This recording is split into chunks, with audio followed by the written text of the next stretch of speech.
درود به همه شما دوستان عزیز. یکی از مشکلاتی که خانمای خونه‌دار توی خونه دارن باز کردن در روغن نباتیه. خب این روغن‌های جامد هست، دیدین یکی با پا میره یکی با گوشکوب میزنه، یه کوچولو دردسر داره. حالا امروز میخوام کلا یک در قوطی بازکن یا در کنسرو بازکن عتیقه رو براتون بسازم. خب از من برای این کار سوپابو انتخاب کردم. اینا جنسشون کروم وانادیومه، آلیاژش، یعنی کاملا ضد زنگه. دو نوع هستن، یه مدل آهنربا جذب میشه، یه مدل نمیشه. اینایی که نمیشه بهتره، چون میخوام از لحاظ بهداشتی بهتر باشه.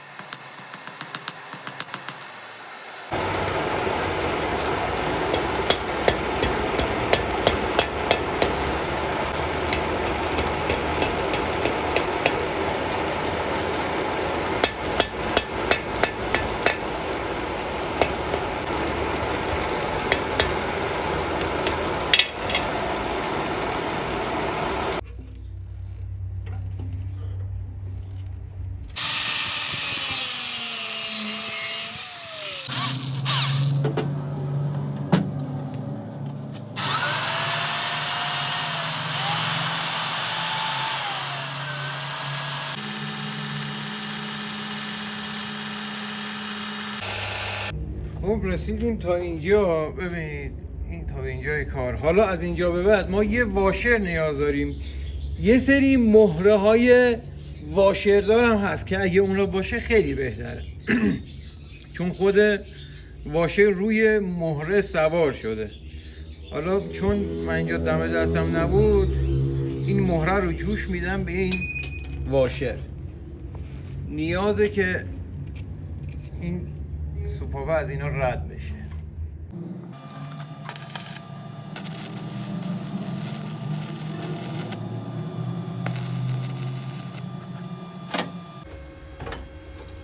اینا حالا سریع میزنم توی آب تا یه مقدار سختی بگیره.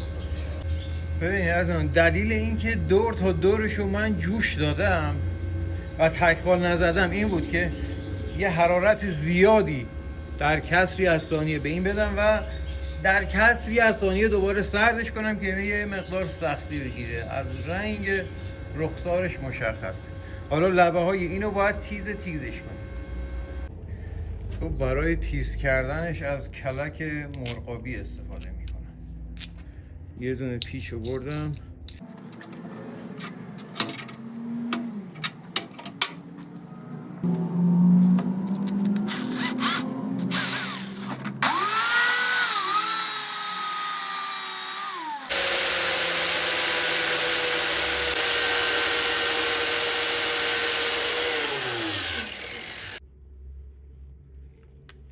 کجا چجوری من میتونستم به این سرعت و دقت اینو تیزش کنم؟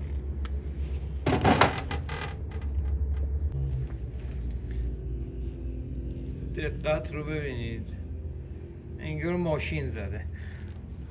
خب بریم سراغ ادامه کار. این نیازه به این صورت تیزم شده، دست خودمون رو نزنیم. عالی شد. حالا برای دسته میخوام چی کار کنم. یه ایده خیلی کوچیک و خفن بهتون میدم، حالشو ببرید. بریم پلاسکو از اینا در بطریه. خب میذارن در بطری، حالا به این نمیخوره، بطری های شیشه ای.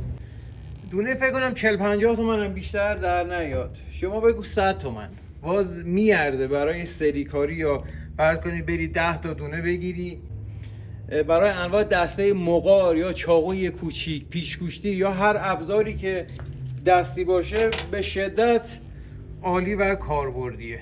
حالا اینو سوراخ بزن، اینو درش بیارم. من اینم براش پیدا کردم. شما لوله برنجی یا فلزی یا یه مهره بزرگی هم میتونید اینجا استفاده کنید که بذاریم اینجا برای استحکامش و همچنین زیبایی.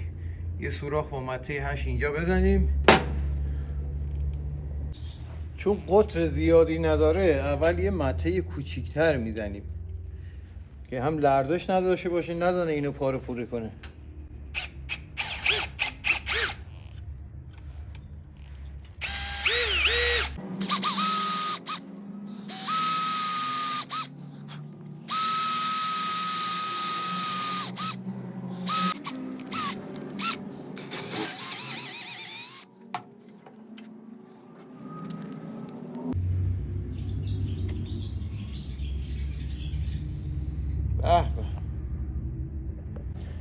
خب بریم سراغ مرحله آخر.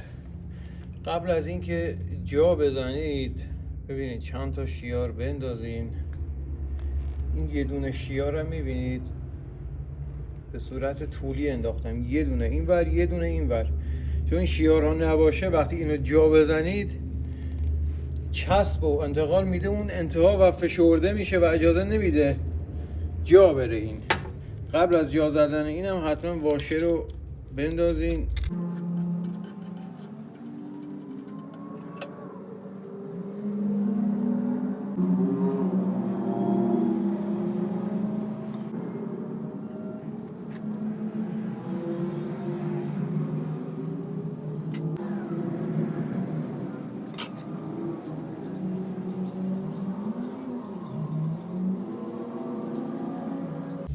بذاریم خوش بشه.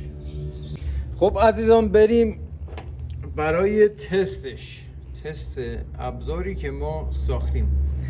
تفاوت این با بقیه دربازکن‌ها اینه، بقیه دربازکن‌ها نیاز دارن که یه جوری خودشون رو به این لبه ها گیر کنن. حالا من چون اینجا قوطی روغن نداشتم مجبور شدم این کنسرو رو بردم. داشتم میگفتم بقیه نیاز دارن، اونایی که فرض کنید اینطوری میپیچی باید حتما به این کنارها گیر کنه، در نتیجه مناسب قوطی یا روغن نباتی نیست. یه مدل دیگه است که باز باید به این صورت بشه که اونم نیاز به لبه ها گیر بشه و نمیشه، ولی این به این صورت شما میایید به مرکزش یه ضربه میزنی، خب سوراخ میشه، این میره داخل. فقط زمانی که رفت داخل به این صورت نیش عقربش هست، به این صورت نباشه، بچرخونید که این نیشه بیفته بالا که اینو پاره نکنه. چون من یه دونه تست کردم دارم میگم ها. خب این به این صورت برای این خیلی بزرگه این، ولی خب باز ایرادی نداره. و بعد با این قسمت یکم اینو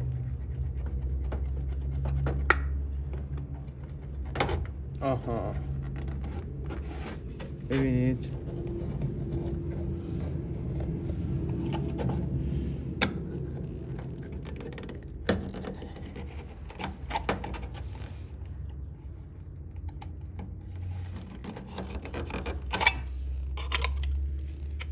اینم از در کنسرو. تازه این براش کوچیک بود ها، این واشره رو من یه مقدار بزرگ گرفتم که بتونم حقیقتا ببرم خونه باش در روغن نباتی باز کنیم. اینو برای تست گرفتم من قبل از این. خب و اگه بخواید برای کنسرو استفاده کنین نیاز این واشری یه مقدار کوچیک‌تر باشه. یه چیزی شما ما بین اینا، قطر این 3 سانته، قطر این چیزی حدود 1 سانت و 7-8 میل، 2 سانت. حالا شما اینو 2 سانت حساب کنید، اینو 3 سانت. یه چیزی ما بین این دوتا باشه بهتره. یا حق